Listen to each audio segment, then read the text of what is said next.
I am so super excited about today's episode sponsor. This episode is sponsored by Candles by Jaden. Candles by Jaden is one of our amazing Kid Factory Entrepreneur Program recipients. It is a program designed to help support kid and teen business owners. Jaden is a lovely 17-year-old high schooler entrepreneur with a big heart. Her candles are all handmade using natural soy wax and eco-friendly wicks. The soybeans she uses are American grown for the wax that she uses in the candles. A minimum of 10% of her proceeds are donated each month to local charities and local community projects. She's always looking for where she can help.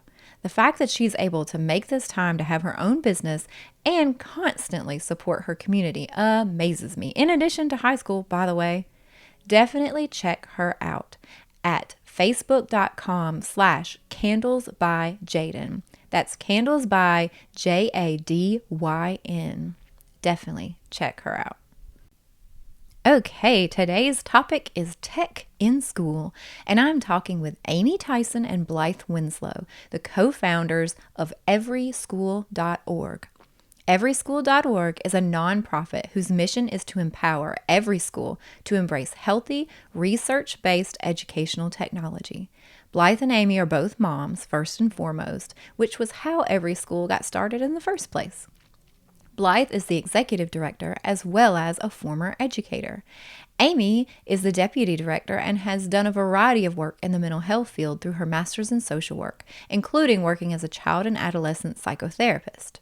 Together, they offer the Ed Tech Triangle, an amazing tool for helping educators make smart decisions about how to use technology in their schools in the best way possible. They have the brains and the heart for the job, let me tell you. Every parent and educator should listen to this well-researched, easily laid out information they have to share about how a healthy relationship between tech and education can be achieved. Go, Mommy! Go! The best mom ever. You are the best mom ever. This is the Go Get Mom podcast.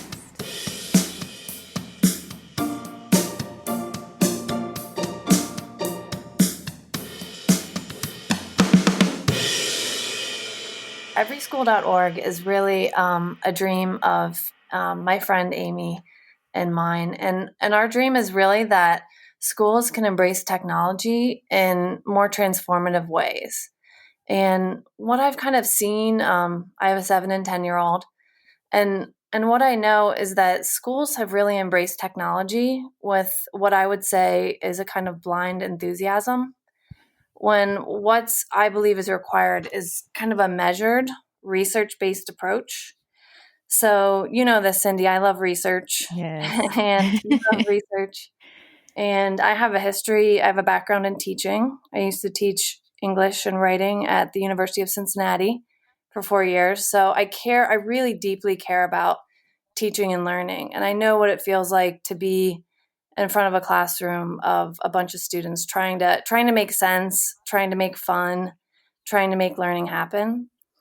And I guess it was in 2018 in the fall when I went to my 8-year-old daughter's kind of back to school meet the teacher event. And we had spent the summer struggling with screen time, really at home. And I think so many parents, right, Amy, they just feel like it's hard to manage screen time. Kids and screens, it's like a moth to a flame. Mm-hmm. So we actually went on a tech freeze for the summer, and it was it was liberating. And then at the Meet the Teacher night, I'm lucky enough to live in a district that has a lot of resources, and they were rolling out kind of new iPads. That was the focus of the night. And I kind of nonchalantly asked the teacher at the end, how much of my 8-year-old's class time would be spent with a screen? And she said it would be about 50% of instructional time. Wow. And I was amazed, because not only do I have this background in teaching and learning, but I kind of use technology quite a lot. I'm a techie. I know how to build websites and use sophisticated software. So I I had read a book called Glow Kids by Nicholas Kardaras. Have you read this book, I Cindy? have, yeah. I'm familiar with it. Yeah, and he has a great chapter in there about screens in schools and educational technology. And so my ears were pricked when my child's teacher told me that about 50% of class time would be spent on a screen. And I really kind of went on a years long journey to research like how specifically our school district was using tech, but also I talked to so many parents across the country about how their kids' schools were using tech, and it just became really clear to me that there was a missing piece, and that missing piece really was, like I said, schools weren't seeing the research on because devices have been in schools for not a very long time, but they've been in schools long enough for the community to kind of start weighing in and studying how certain types of ed tech affect learning. Mm. So Amy and I, we met right through the school and through that local group to try and figure out how our schools were using technology. And we read a lot of research and we saw a lot of patterns in the research. And so we tried to we kind of formulated those patterns into the ed tech triangle, which is like the main tool for every school to share healthy tech use. That's a long answer, Cindy. No, but it's a necessary answer. Because you know, it's one thing to just be like, I don't like tech, like you Yeah. said, you do like tech. And it's another for it to just be kind of a gut feeling that this doesn't feel right. But But what I do think it's important for parents and educators to pay attention to that gut feeling, because when Amy and I talk to other people about every school, they really just nod their heads. Or when we talk to them about the ed tech triangle, which again is like a healthy model for how schools can integrate tech, it just feels like common sense to them. You would think that schools would be trying to use technology in healthy ways, and they would be aware of the fact that technology isn't always like a neutral learning tool. There can be some loss of learning or social skills, but really, it's true. I think that so many schools are overusing it, and they're not paying attention to how their gut feels. Yeah, I absolutely. absolutely. Yeah, no, I agree too. I think for sure gut feeling. But I agree also it's got to be backed by real research. And I feel like that's where you guys are so strong. Do you want to geek out on some of that research a little bit? Well, sure. Let me. I'll take over and I'll explain a little bit about what the EdTech Triangle it is, and then the research that backs up pieces of it. Perfect. Explaining the EdTech Triangle is a big endeavor. It's does beautiful metaphors, and one of her metaphors is if this was like the food pyramid, if you're trying to explain the food pyramid, but nobody knew what a carbohydrate is and what it does to your body, or you don't understand calories or vitamins, it's really hard to describe the food pyramid. And that's kind of the same for the EdTech Triangle. The simplest explanation is that it's a visual representation of the most important patterns in EdTech research today. And we define EdTech research as how technology affects learning and outcomes in the classroom.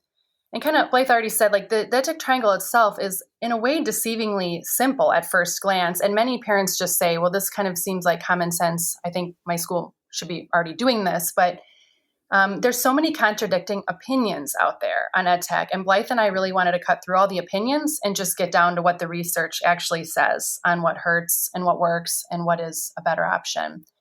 So this is a tool that teachers can use to filter their classroom tech use through the research. And it'll help them answer that question, is this particular type of tech use actually helpful? We do know the research shows that some technology can be harmful or disruptive to learning. So when is it best used? And when can it be scrapped? And what we have seen in the research is there's a concerning trend so far that if kids are using technology as their main interface for learning across the board, that can decrease their test scores, retention, comprehension, creativity, and so on. So the EdTech Triangle itself is divided into 4 parts. Starting at the bottom, the lowest category is what we call disruptive. And those are the types of technology that disrupt learning or breed addiction to the digital world. And some of this seems innocuous, such as a cell phone in school, but that does actually appear in the research to have a negative impact on learning. One of the simplest ways for a school to reduce educational inequality and improve performance in their school would just to be to remove cell phones. The next category up is restrictive, and that's the type of technology that's going to restrict learning outcomes. So an example in that category, it's a common one we see in schools today, is an e-reader. Using an e-reader in place of print books. Reading comprehension is significantly greater when students read in print, and students are more likely to engage in deep, concentrated reading in print. So when we're using an e-reader that is restrictive, there are certain situations where you have to, maybe the text is only available on an e-reader, but there are many situations where print would be available and accessible. And I just want to jump in there, Cindy, and say that as a parent or as a teacher, it seems so not a big deal. If you just want to let your kid read a book on Epic, which is an e-reading app, versus picking up an actual book. But I can tell you that I've never, ever read a study that shows that e-reading in any way is better than print. In fact, print is just hands down a better form of learning and being able to feel connected. So that What is that? Why is that?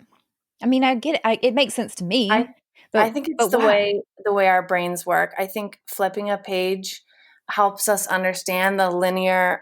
Again, I used to teach writing, and I have an MFA in creative writing. So stories are really linear progressions of things happening. And when you turn a page, it's easier to understand what's happened before and after you've turned that page.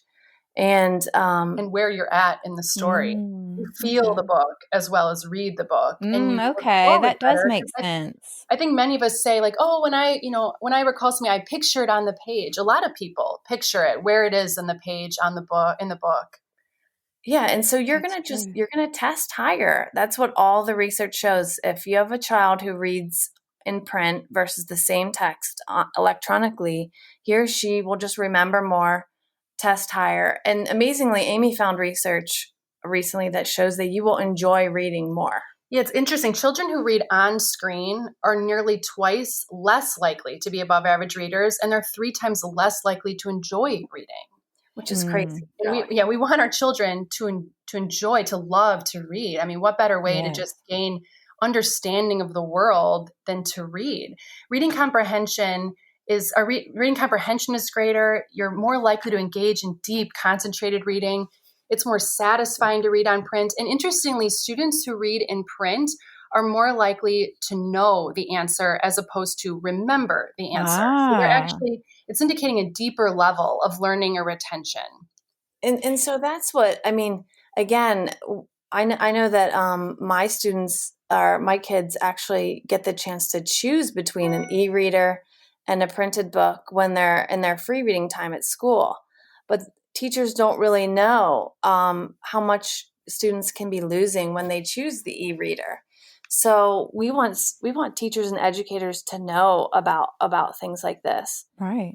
That being said, there are transformative uses of technology or supportive uses of technology, which are the next so the next category up is supportive. And that's a type of tech that would support or enhance learning in helpful ways when it's used in moderation. So an example of that would be showing your students a documentary or a TED Talk. You can't bring in speakers like that in your classroom, but you can show a pretty phenomenal clip that would really maybe hit home a lesson you're trying to teach. And also something as simple as teaching keyboarding skills. That is supportive to learning. It's something that students will need to know before they graduate. And then the highest level of the EdTech triangle is what we call transformative. And that is tech that produces unique outcomes or develops high-level skills. And this is a category when we're really honoring tech for what tech can do. We're teaching skills that are unique upon themselves, like robotics, graphic design, spreadsheet creation, digital citizenship. Now, it's also important to note that while these are digital skills, they don't all actually have to be taught with a device in hand, right? There's a lot to teach about digital citizenship before a child opens an app on their own. Or coding, right? Coding. That's what I was thinking, yeah. Yeah, they're hands-on methods. So these are digital skills, and many of them will at some point require a device down the road, but that can wait. You can set the stage for many years before the device is in hand. So I think ultimately what we learned in this research is that so much of real learning is about deep thought, and screens, just for the sake of screens, can impede that. We know we're more distracted when we're on a screen. We retain less. We're not even reading in the same way. And so real learning requires deep thinking, deep reading, deep conversation. And that's what the EdTech Triangle is trying to preserve. But also, we believe in honoring transformative tech for what transformative tech can bring to the table. Yeah, I mean, there's a reason why so many schools have adopted technology so quickly. It really is, it feels innovative and it feels exciting. And in many ways, it can be if it's used almost if it's taught as its own subject unto itself. Again, when we're learning sophisticated graphic design software or video editing software. But when we're just using it as a tool to kind of deliver every other subject, the research shows it's a really blunt tool. It's just actually you're losing face time, which we know kids these days need to develop social skills and critical thinking skills, empathy. Yeah, and so those FaceTime skills, they need to be part of school. And the more screens are used, that can be a loss that is there. So we want screens to be used, and we believe the research shows that they should be used kind of carefully and with caution, and they should be deliberately and thoughtfully integrated. And they should be used for what they're really best at, which is those high level skills. I love that. Yeah, because even just listing it off, it makes me think about how to reprioritize things. What tech maybe is wasteful and what is useful. And, why, I guess, how do we get in this position? Because this makes sense, because it's not just about tech is bad. It's about what is it replacing sometimes. It's not so much that what they're doing with technology during 50% of their day is necessarily wasteful, but if 50% of your day is on a screen, what are you replacing? And it's probably social interaction, collaboration with a team, and you could lots be of other stuff. Yeah, and you could be like losing a lot of skills too, or blunting a lot of skills. Cindy, I know 50% sounds like a lot, but we actually had a teacher kind of sign up to get some more information from us, and she said that there was an 80% screen time mandate in her district. So the mandate, or it was in her school. Her principal pretty much declared that he or she wanted tech to be used for 80% of class time. So I think a lot of parents don't really know how much screen time their kid gets in school, or how much a device is being used. So these are things that we would encourage parents to think about and ask about, and we would encourage teachers to think about too. This is a tough thing to talk about right now with the pandemic, because we know that technology can be so useful right now. But I believe that we can take this EdTech Triangle and kind of apply it in a way to what's going on. I agree. We know that ultimately any use of technology that's supporting human relationships right now is good. But again, there are amazing uses for actual books and actual pencils and paper. No, but you're making, the thing is right now things are flipped on their head. My God, we know our kids are on screens more than they probably were 6 months ago. But having this information helps us if now we're the educators, and a lot of us are now our child's teachers. That helps a lot with knowing how to delegate that, and also what things to keep real and tangible and not on a screen. Knowing where to make the cuts is very helpful, because we all are feeling like we know this is not going well. No matter what your stance was on technology before, you're probably leaning on it more now than you were.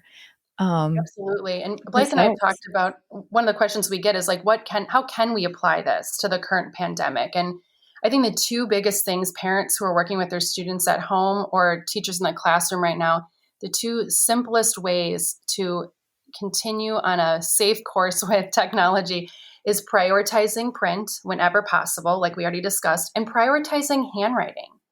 handwriting is something that we are starting to kind of lose a little bit as we're trying to get kids younger and younger to be keyboarding. But students who handwrite really do show significant benefit in the research. It improves their ability to process information and more deeply. We express more ideas when we handwrite.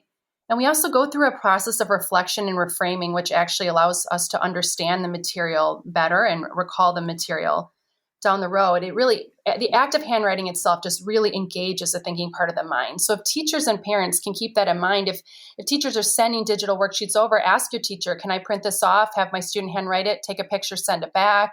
The parents can be the ones in between using the tech, but the students can put that pencil in their hand and do the work, and it'll be better for them in the end. Yeah, and I experienced this. Again, I have a second grader now, but last spring, when she was in first grade, we used an app called Seesaw to do a lot of her work. And she's just 7 years old, so holding a pencil, she can do it, but she's still developing a lot of these fine motor skills that are really important just for general development and learning. But a lot of the worksheets or work that was prescribed encouraged her to finger write or to type her answers. And I just know from what I've read with the research on handwriting that she's just not going to learn as much, and she's not going to remember as much of what she's quote learned. So that's what I did. I would have her print up the worksheet and write it by hand, and then we would just send a picture. So kids today really are losing a lot of fine motor skills. They are. And handwriting is really, in a way, made for this pandemic, right? A teacher can send home some kind of written assignment prompt, a journal prompt or a creative writing exercise, persuasive argument or whatever. They can spend some time on their own off of a screen writing. That can be a part of their lesson. That's a good point.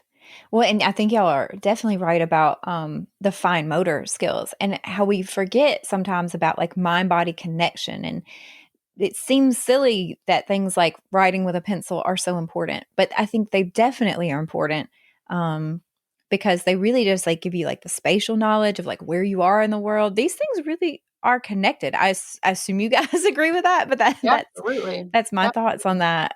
Is it's really difficult to have a mind-body connection when you're not using like your whole body, whether that be fine motor, gross motor. I think all of it's a little bit on the decline. I think one thing I run into a lot when this argument kind of comes up about tech use, especially in schools, and a lot of people are kind of in the camp of we need these things. Like our kid, the future is technology, and so we need our kids to be learning in this way, or they're going to be behind, or they need to get ahead. It's all about not being behind and always getting ahead. So I'm sure you run into that response a lot to what you guys are doing. So how do you answer that? Yeah, I would say that, I think the argument is we need to prepare kids for the 21st century workforce. And I would say, I think you're exactly right.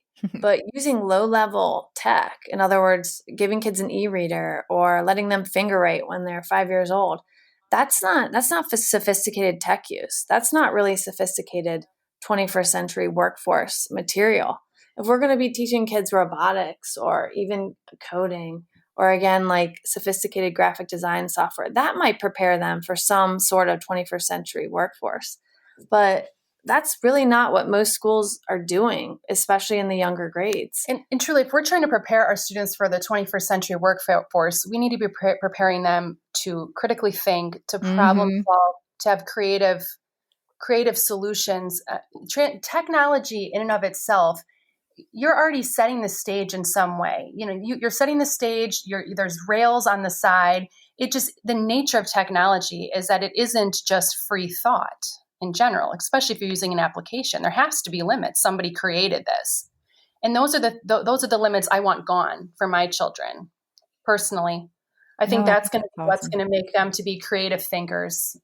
Yeah, I think isn't creativity the number one thing, Amy, that I think that's the Forbes. Isn't that the Forbes magazine? Yeah, it is. And that's terrifying because creativity is really decreasing in students in the last few decades. So And when I say creativity, I don't mean like, just arts and music, which is hugely important. That is hugely important. But I'm talking about creativity, not only that area of your creative mind, but also just thinking outside of the box. Because as we know, those are the problems our children are facing when they get into the workforce, or even bigger and scarier than they are for us. We need people to come out who can come up with some really creative ways to solve our problems. And you're preaching the choir on this one. Yeah. And the rates of creativity are declining. And they're declining the most in our youngest children, kindergarten through 6th grade. They're experiencing the most serious decline. And a lot of that could be due to the pre-program limits of technological applications. It just allows them to become complacent in their learning. Technology sets the parameters. Right. And what all is it replacing? Which is, I feel like we can agree recess has definitely gone very low on the priority level for most schools, and play has decreased in households too. So, right. Yeah. Play is definitely the main driver of learning for young students. So we need to focus on that. It doesn't seem like it looks very complicated when kids are playing, but they're learning so much, and that's just what the research says works. And Cindy, another thing I wanted to mention is when people talk about, we need tech.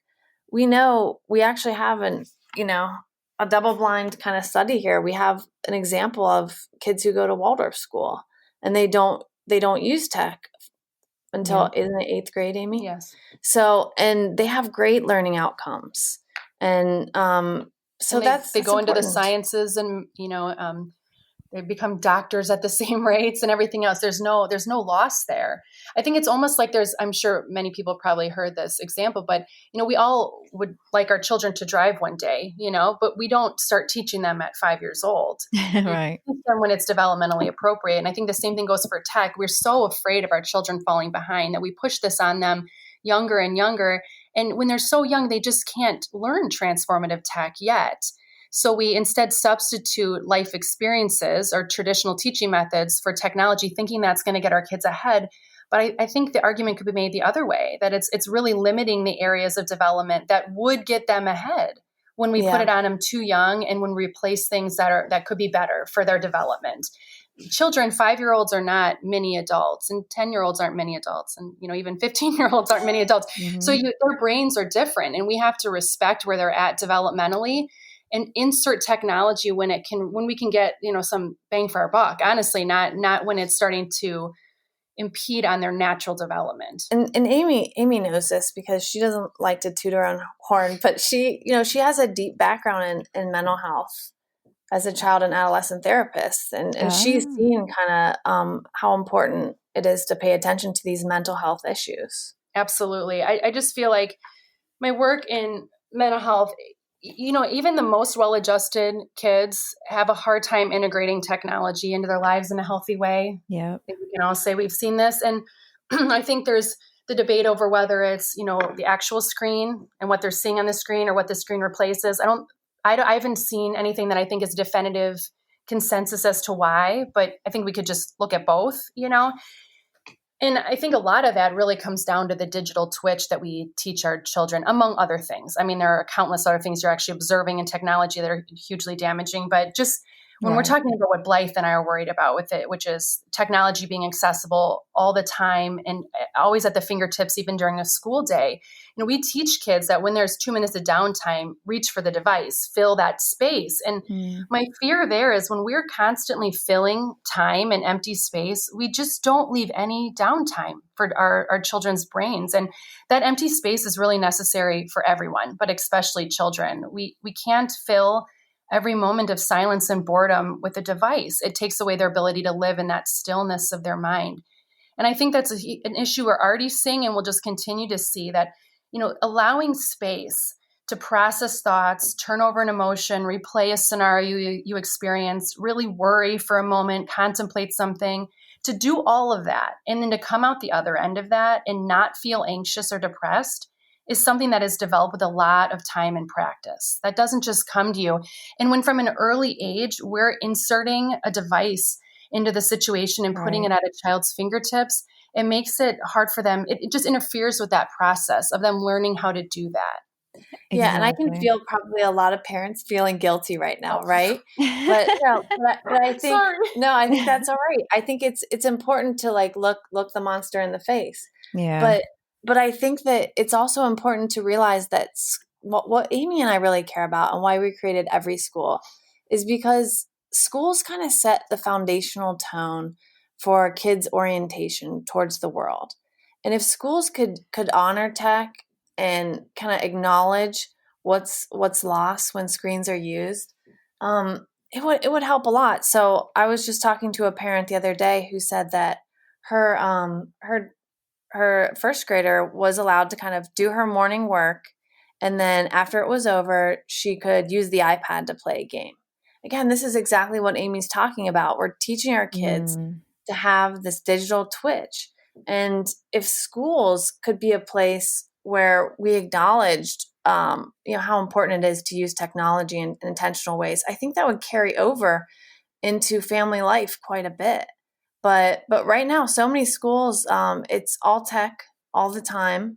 It's the wild west of Yeah. educational technology, You're and we right. want we want schools and teachers and educators to read the research that we've read and to kind of develop a new philosophy of how to use it. Yeah, I love it because y'all are breaking down how it is useful. It's not like you're just anti-tech. Absolutely Um, not. We believe it has a place. Yeah, and right. But you know what? this filling If in you the want to use it, gaps. yeah.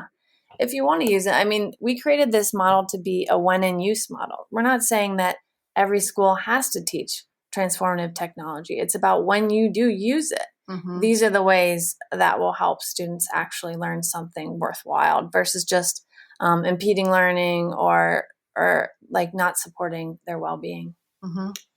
I agree. And so how do we get this, because I feel like if our teachers have this information, they're going to utilize it. Like once they really realize, because you just get, you get iPads for your class, you're told that's a great thing. And you just kind of know about the same basic apps that, everybody else is using, I assume.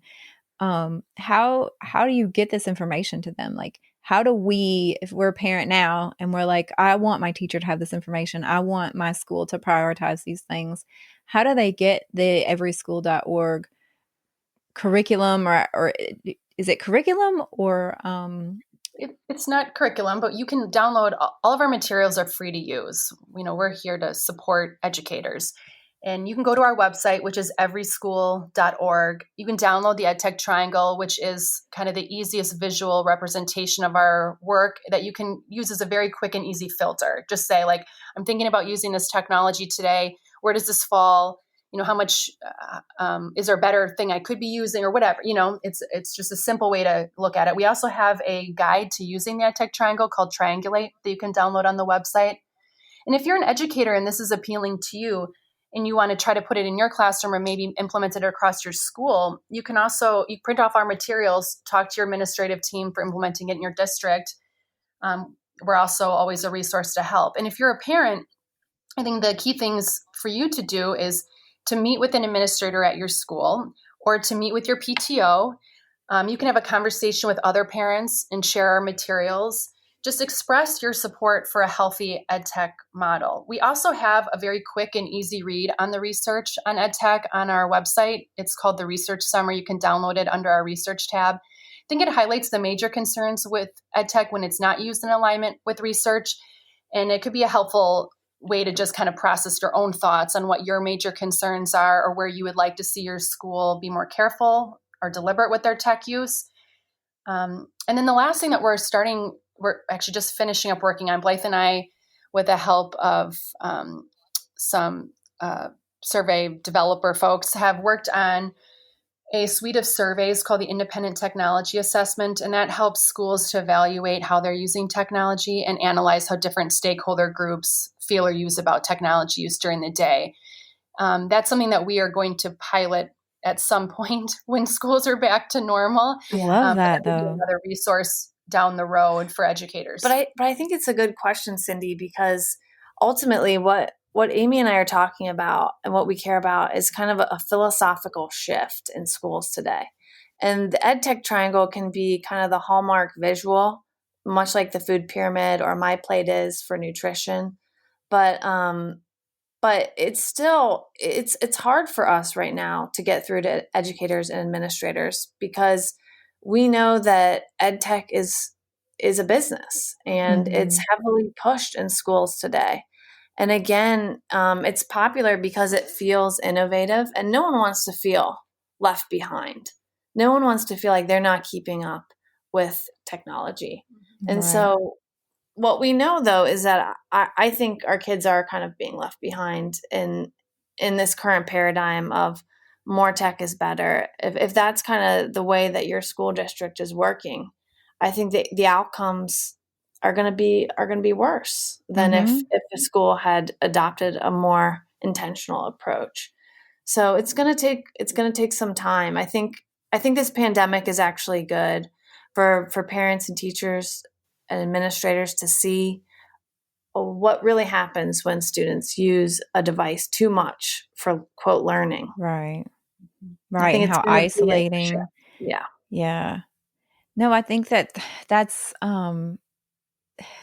what I hope comes out of this too, is a chance to reorganize um what what I love what y'all are saying is about creating sort of a philosophy shift, Hmm. because what would be nice is for us to reprioritize like mental health and reprioritize um connection Hmm. with others. And it would be wonderful if instead of bragging about like who's got the latest technology, I would love to see it cooler, to brag about. We let our kids get bored and play. Yeah. you know, And boredom should be on the curriculum, I'm telling you, because it you're should. exactly right what you said before about we need boredom.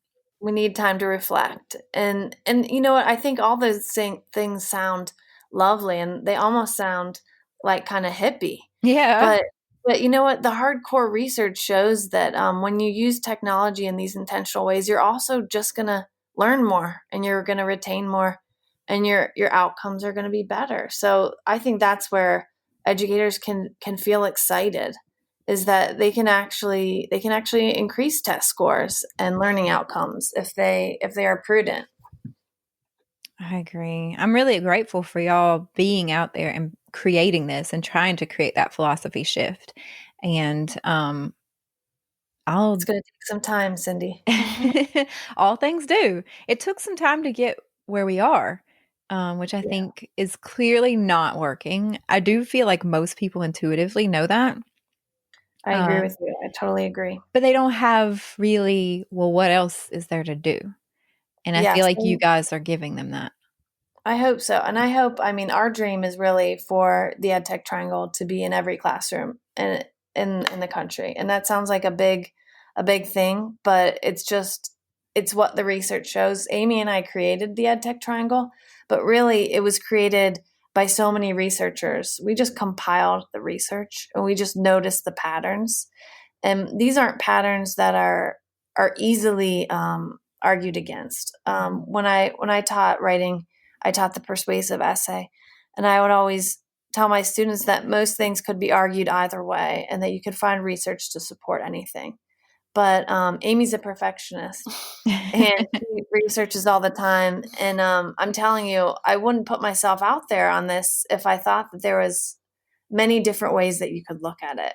Each thing that we put in the EdTech Triangle, each method of tech use, it's almost kind of embarrassing how well supported it is and how little research you can find to kind of support any other approach. So we just really want it to be about the data. And if the data shift and if they show that learning in certain ways or certain applications are useful for certain things, we would put that in there. We envision it being something that we update Yeah, Blythe and I yearly. came into this wanting intentionally to be an unbiased resource to people. We both had a gut feeling this didn't feel right because we had, seen with our own kids, it didn't seem like, or just inexperienced in life, we just didn't feel like this would be a great fit to have that much technology in the school day at those ages. But ultimately, we were very open to whatever the research showed. And we would support a change in that tech triangle if one was to be there. But what Blythe said is correct. you can find data to support almost anything in life, right? And in tech, Blythe also said before, big tech is a business, and they do their own studies, and and those studies are posting 80% higher academic gains than when those same studies are done by an independent researcher. So what Blythe and I did was we really looked at who is doing the study. Is the study replicable? And that's what we all need to do as consumers. And what we would encourage schools to do too is what do these effects last? What is the screen time cost to the student? And are these studies able to be replicated outside without the developer doing the study? And those are the patterns that when you start to really look at the research carefully, then you start to see very, very clear patterns. Yeah, and it's hard to look at the research carefully. And really, teachers have enough to do. Yeah. And administrators have enough to do. And so we really want to be here for them. We want to be, true advocates and consultants and say, we've done this research for you and we'll walk you through it. So I appreciate that because nobody's got time for that. I think only total geeks like yourselves, that's right, are the people. And I get it. That's why I'm over here. We're basically on the same platform, but I'm not the tech expert. I'm the play expert, and we're over here shouting the same thing. Like, guys, come over here. Like this is not working. I think you guys know a lot about what type of tech can be harmful and why. And I think I understand a lot about like what it's replacing and why we have to make sure we're making time for that. But ultimately, we have to amplify this message because you guys have been willing. Somebody had to step up and take the time to spell this out, who's willing to battle EdTech. I mean, that's the thing. Like you said, they're putting on their own studies and they got lots of money. There's a lot of money in tech, as everybody knows. And so you're really willing to fight Goliath here.